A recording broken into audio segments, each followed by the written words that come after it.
Hello and welcome to India Business Hour. I'm Archana Solanki. Here are the headlines we're tracking this evening. US President Donald Trump dials Prime Minister Modi on his 75th birthday, thanks Modi for his support on ending the Russia-Ukraine war. This is the first telephonic conversation between both leaders since the White House imposed 50% tariffs on India. Russian President Putin also dials Modi. The Prime Minister says India is ready to make all possible contributions towards a peaceful resolution of the Ukraine conflict.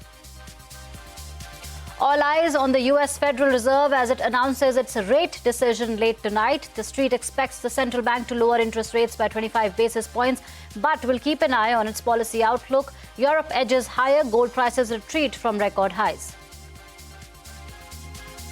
Sensex and Nifty end at the highest level in over 3 months. Rupee gains some lost ground against the dollar and is the best performing currency in Asia today.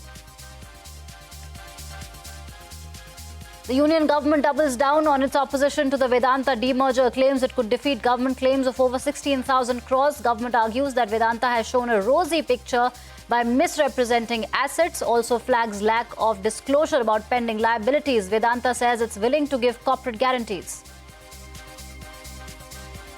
SBI shares gain as it completes the sale of 13% stake in the Yes Bank to Japanese conglomerate Sumitomo. SBI gains nearly 9,000 crore rupees from the stake sale, now holds a little over 10% stake in Yes Bank. 5, 4, 3,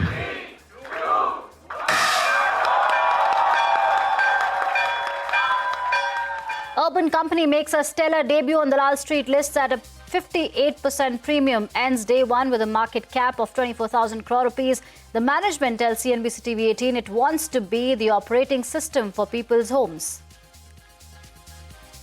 A boost to commodity exchanges. Market regulator SEBI will permit banks, pension funds and foreign investors to trade in non-agri commodities.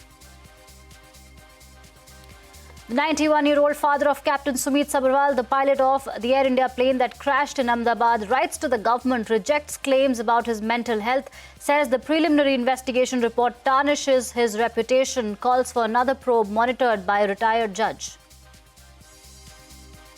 A leadership churn at Nestle. Company's chairman steps down 2 weeks after the CEO resigned over an undisclosed affair. Joins a long list of companies to see a top-level churn in the last couple of years, including Unilever, Diageo, Starbucks, among others. At least 50 Palestinians killed in Gaza City as Israel continues its ground assault despite international condemnation. Israeli forces say the offensive in the densely populated city will take several months. King Charles welcomes US President Donald Trump and Melania at the Windsor Castle with a guard of honor. This is Trump's second visit to the United Kingdom since he returned to the White House for a second presidency. Police arrest 4 people after images of Trump and late sex offender Jeffrey Epstein were projected onto Windsor Castle. All right, let's start with the day's market action. Sensex gained over 300 points and the Nifty gained over 90 points to move above the 25,300 mark. Financial stocks led the rally with the Nifty Bank Index gaining nearly 350 points. Mid-caps marginally underperformed the blue chips, but the index managed to hold its head above water. In the currency market, the rupee regained some lost ground against the US dollar. The Indian currency gained over 23 paise to move below the 88 mark against the greenback. The dollar index has seen some weakness in the last few days. The rupee was the best performing currency in Asia today. All eyes will be on the US Federal Reserve as it announces its rate decision late tonight. Wall Street expects the central bank to lower interest rates by 25 basis points. According to a CNBC survey, this is what we are getting, that Fed will cut rates by 25 basis points according to the survey, and you can catch CNBC coverage of the decision tonight from 11 p.m. onwards. The top story we are tracking this evening, US President Donald Trump dialed Prime Minister Narendra Modi on his 75th birthday. Trump thanked Prime Minister Modi for his support on ending the war in Ukraine. This is the first telephonic conversation between the two leaders since the US imposed 50% tariffs on India. Parikshit Luthra has more on this. Parikshit. Well, this phone call really puts the relationship back on track. There has been a lot of strain in the India-US partnership, especially because of the additional penalty tariffs imposed by Donald Trump and also the sharp rhetoric coming in from the Trump administration against India.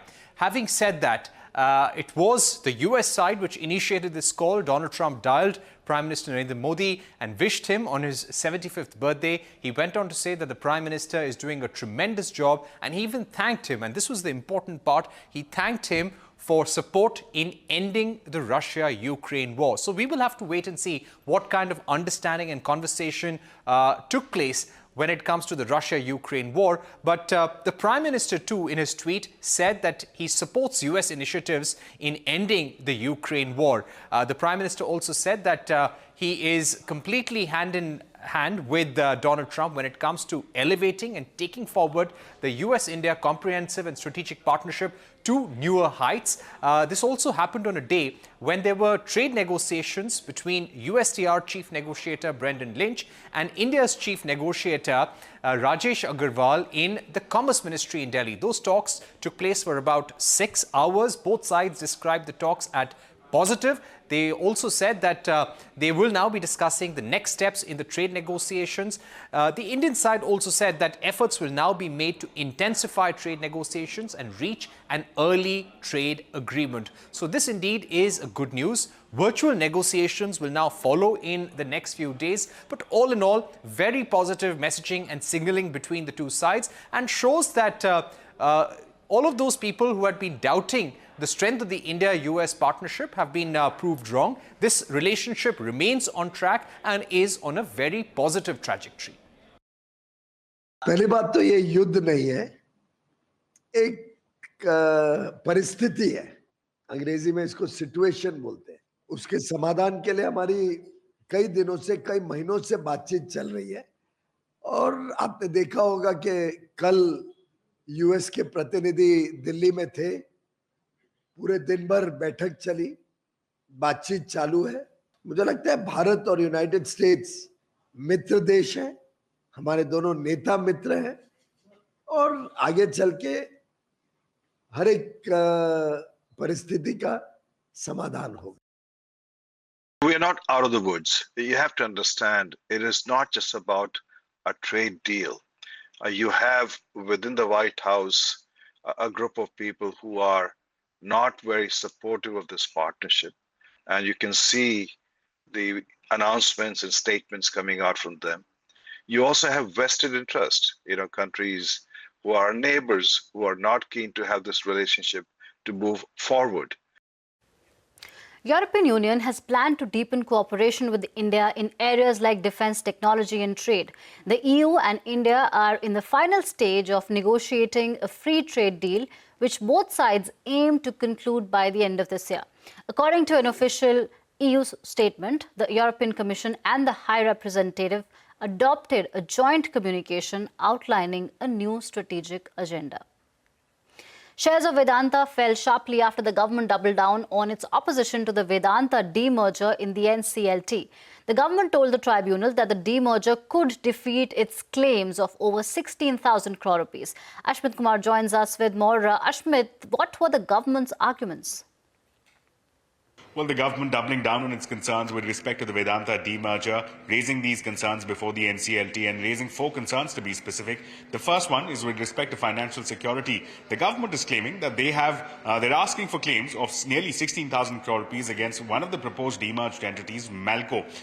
The government's argument is that while this claim was safe in the hands of Vedanta, which has assets of over 2 lakh crore rupees, it's not quite as safe in the hands of Malco, which has assets of only 29,000 crore rupees, that Malco had a negative net worth as of 31st of March 2024, and that this could well be a ruse to defeat the entire government claim. That's one. The second is with respect to misrepresentation of assets. Here the government says that oil blocks which are owned by the government were sanctioned in the hands of Vedanta for exploration. The government's concern is that Vedanta has shown them to be their assets, and and on the back of that have raised massive amounts of money on these claimed assets without seeking the government approval.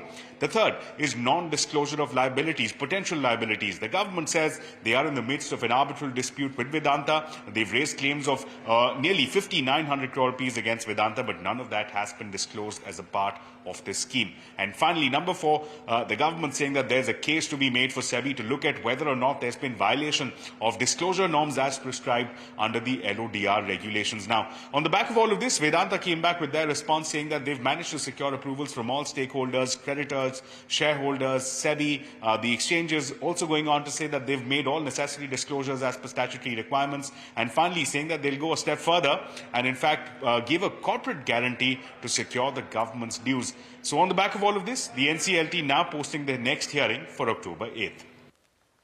Thank you, Ashmat, for that. Moving on, State Bank of India has completed the divestment of a 13.18% stake in Yes Bank to Japan Sumitomo Mitsui Banking Corporation for about 9,000 crore rupees. The transaction involved the sale of 413 crore equity shares of Yes Bank at 22 rupees a share.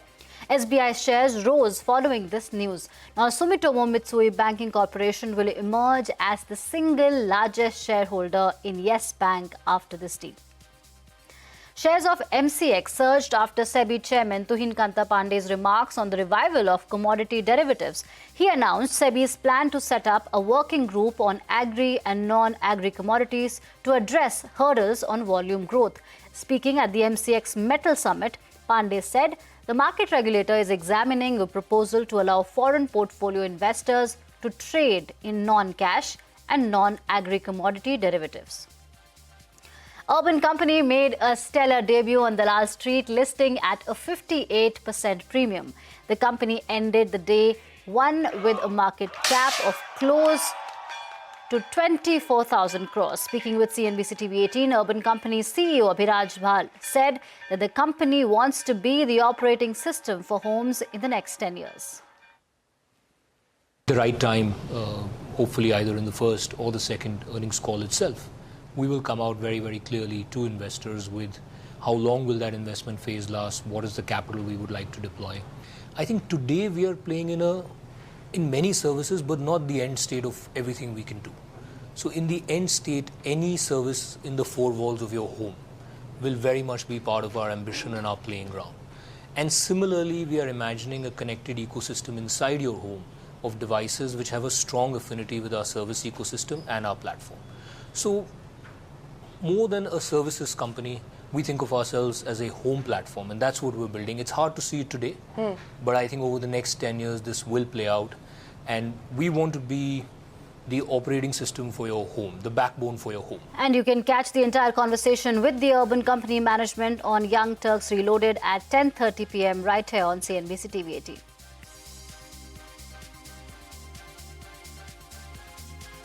Prime Minister Narendra Modi marked his 75th birthday launching a slew of development initiatives in Madhya Pradesh's Dhar district.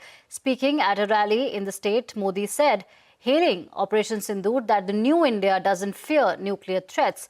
President Draupadi Murmu, along with world leaders like Italy's Prime Minister Giorgia Meloni, Russian President Vladimir Putin and Israeli Prime Minister Benjamin Netanyahu, sent their wishes. The Prime Minister also received wishes from the top leaders of India Inc. on his birthday.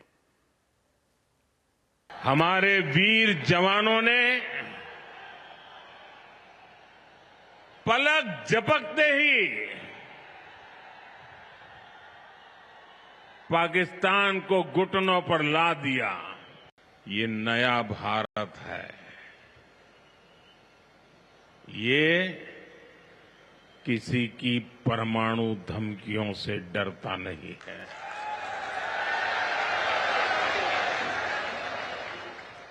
ये नया भारत है, घर में घुसकर मारता है।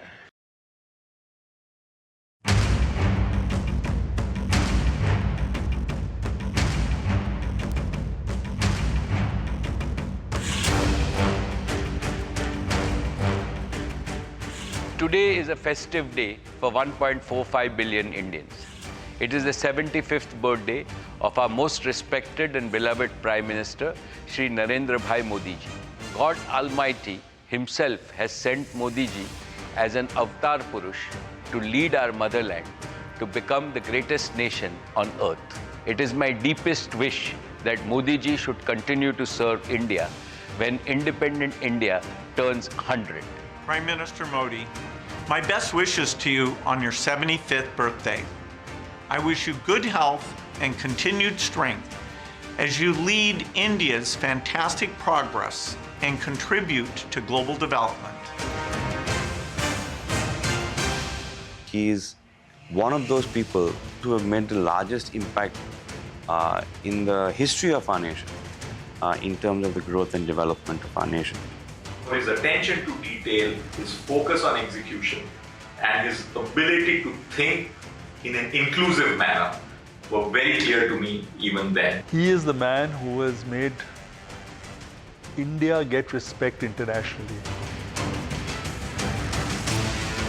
The one big quality that I know about Prime Minister is that he's very curious to know what is happening in the environment. He strongly believes that business has to be left for the business world to handle it.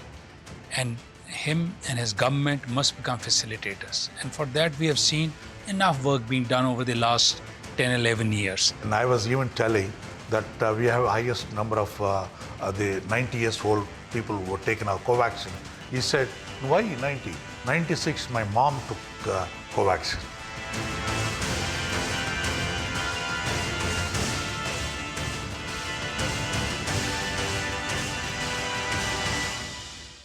All right, on to a CNBC TV 18 exclusive. Sources say that online travel agencies have reached out to the CBIC over the new GST rate on hotel bookings below 7,500 rupees per night. The agencies warn that the removal of input tax credit benefits will increase their costs and hurt their business. This is because until now, hotels prepaid GST on bulk bookings, and that input credit could be passed on by portals to consumers. Hyundai Motor India has finalized a long-term wage agreement with the United Union of Hyundai Employees for the period of April 2024 to March 2027. The deal includes a structured salary hike over a 3-year period. The company said that it will also provide employees with health cover and wellness programs. Shares of Hyundai Motor India hit a 52-week high in today's trading session following the news. The 91-year-old father of Captain Sumit Sabharwal, the pilot of the Air India plane that crashed in Ahmedabad, has written to the government.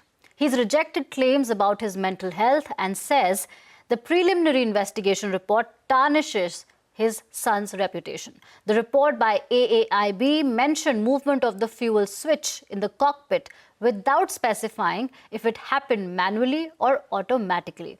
Madiha Mujawar is here with more details. Madiha, please take us through the details of the letter to the government.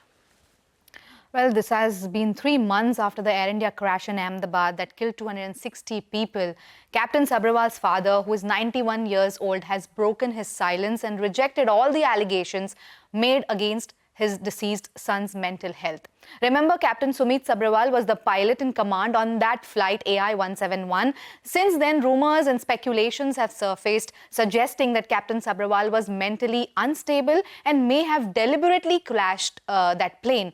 Remember, the preliminary report had cited the movement of the fuel control switches from run to cut off as the reason for the crash. However, the AAIB did not clarify whether the switches moved inadvertently or manually, and that had opened debates pointing fingers towards the pilot.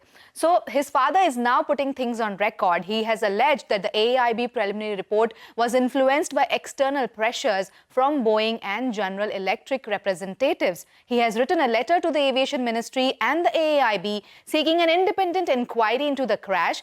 Rejecting the mental health allegations, he says that these innuendos have very adversely affected his health and mental setup and the reputation of Captain Sumit Sabharwal. Several stories and versions have been floating on social media alleging that Captain Sabharwal was in fact suffering from anxiety and depression. His father is putting those claims to rest. The letter goes on to say that Captain Sabharwal was divorced about 15 years ago and his mother died 3 years ago. Since the death of his mother, he operated more than 100 flights without any incident. He has now urged the government to constitute an independent panel headed by a retired Supreme Court judge and include assessors having aeronautical and engineering expertise and an Air India pilot body representative. The late pilot's father ends by saying, and I quote again, "The absence of a formal inquiry coupled with the selective information being provided to the media is very disturbing and detrimental to me." End of quote. Right. Thank you, Madiha, for that update. On that note, coming up next on India Business Hour, King Charles welcomes US President Trump and Melania at the Windsor Castle with a guard of honor. More and in just a bit.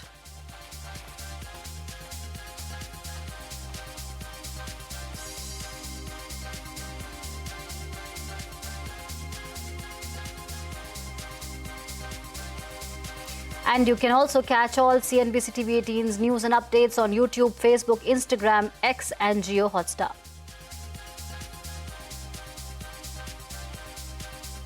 The death toll in Uttarakhand has risen to 15 after a cloudburst triggered landslides and flash floods on the intervening night of September 15th and 16th. The national and state disaster relief forces are conducting rescue and relief operations as several people are still feared missing. The disaster caused extensive damage in Dehradun with around 13 bridges impacted. The Met Department has indicated a low to moderate risk of flash floods in select areas in the state.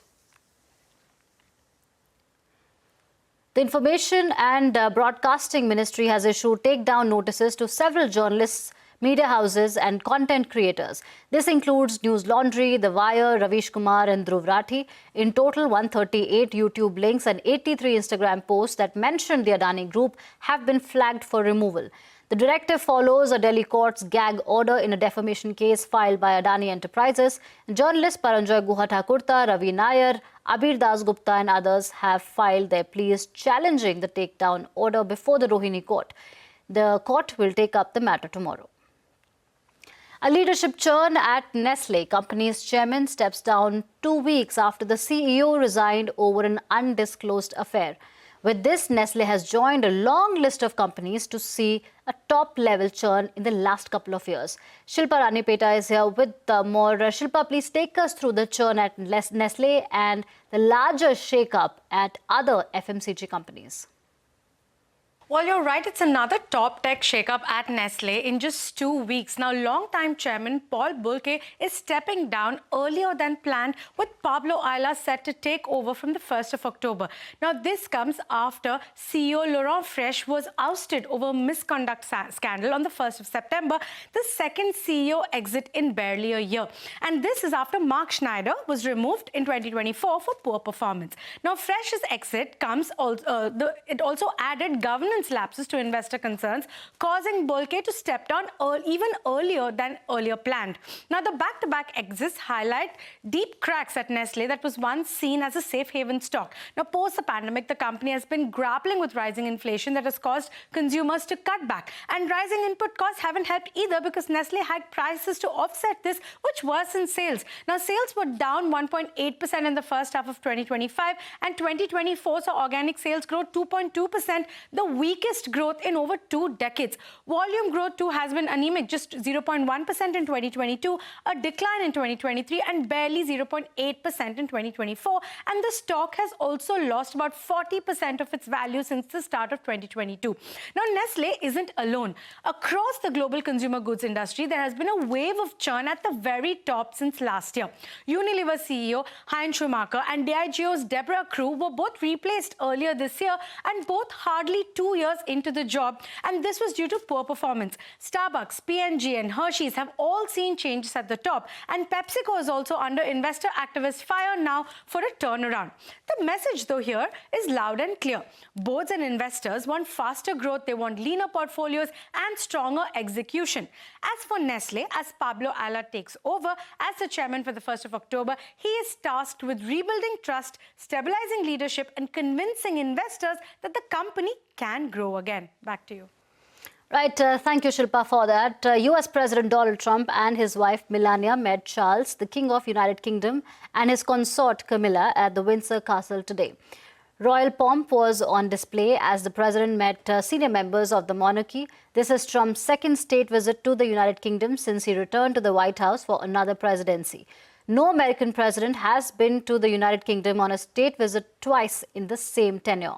Charles and Camilla joined the Trumps for a carriage procession through the Windsor estate. Trump will head to Chequers tomorrow for talks with Prime Minister Keir Starmer. Protests erupted across the United Kingdom after President Trump landed. Demonstrators chanted slogans against his presence and held signs that read, "Dictator not welcome." 4 people were also arrested for projecting images of Trump with convicted sex offender Jeffrey Epstein onto Windsor Castle. And before we wrap this edition of India Business Hour, we leave you with this report on the life and times of Prime Minister Narendra Modi. Goodbye and thank you for watching.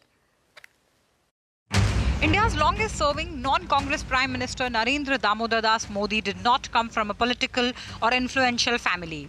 He's a simple man with simple roots. Born on 17 September 1950 in Vadnagar, Gujarat, Narendra Modi is the son of Damodar Das Mulchand Modi and Hiraben Modi. He is the third of 6 children.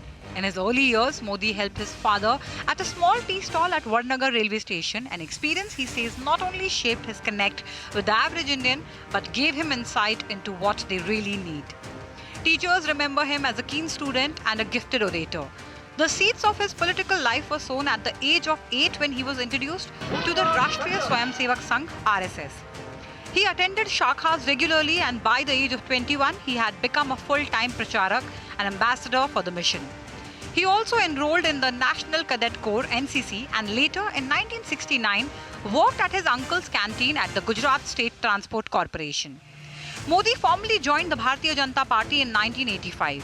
His organizational skills helped him rise quickly through the ranks, becoming the party's General Secretary just 13 years later in 1998. By 2001, when the then Gujarat Chief Minister Keshubhai Patel's government was under fire for corruption, mismanagement and the mishandling of the devastating Bhuj earthquake, Modi was offered the position of Deputy Chief Minister. He refused. He was adamant he would either take full responsibility for Gujarat or not at all. On the 7th of October 2001, he was sworn in as Chief Minister of Gujarat, a post he held till 2014.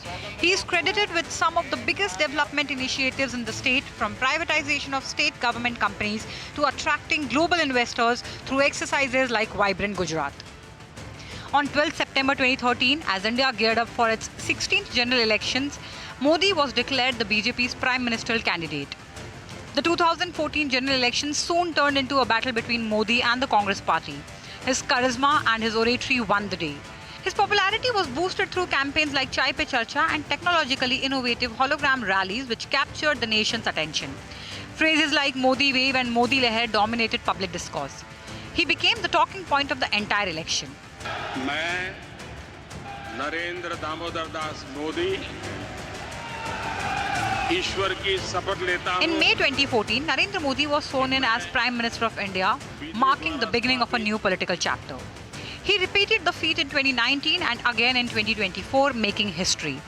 With his third consecutive term currently underway, he is now India's longest-serving non-Congress Prime Minister. In his 11 years as Prime Minister, he has rewritten Indian foreign policy to present India as a player no country can ignore. Driven social and economic reforms that have transformed villages and cities and towns and sown the seeds that allow the aspirational middle class to believe dreams can come true. Bureau Report, CNBC, TV 18.